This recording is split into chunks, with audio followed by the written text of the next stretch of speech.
Hi, I'm Dr. Frank Gergits from Sinus and Allergy Wellness Center of North Scottsdale.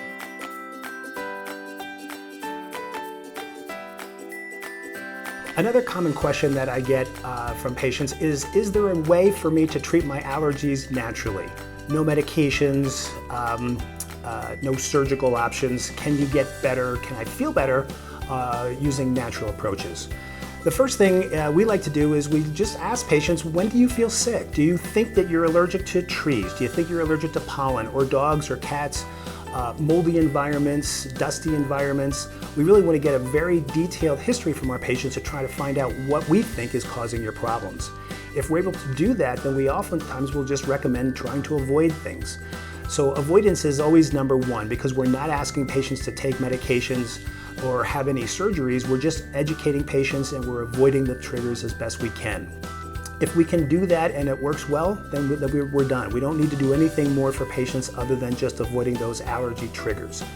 If we still don't know what patients are allergic to, sometimes allergy testing is very easy to do. We do it on the arms or in patients who are on certain medications that we can't stop. We may actually ask you to get a blood test so that we could get the allergy details that we need. Other things that can be very helpful would be a saltwater saline rinse for the inside of your nose. Personally, I use a product called NeilMed Sinus Rinse. I do that every day. And by doing that, I'm washing out any of the allergens that may get built up inside my nose before they have a chance to react. It has been very well accepted by me and my nose. It helps me sleep better at night, and my allergies have been better controlled since I've started using the saline.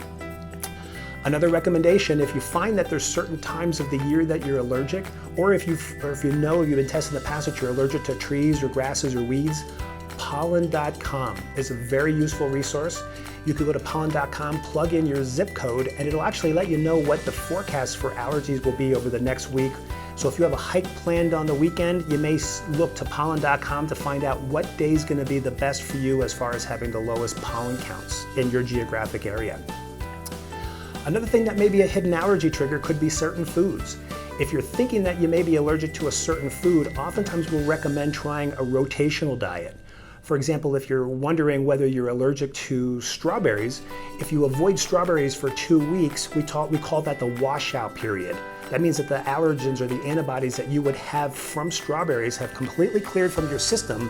But then after that 2 weeks go by, we want you to reintroduce that food item, such as strawberries, on a very low dose, but also to be very aware of what your symptoms are showing. So if you take the strawberries after a 2-week washout period, and you notice that your nose is rather stuffy afterwards, we would think that the strawberries may be causing that.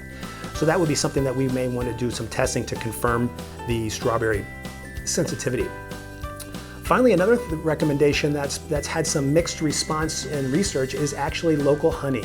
A teaspoon of the local honey once a day with tea, for example, or some people will use apple cider vinegar with some honey also to help reduce inflammation inside the airway. A low dose on a daily basis may actually help to slowly build up allergy tolerance to your geographical area.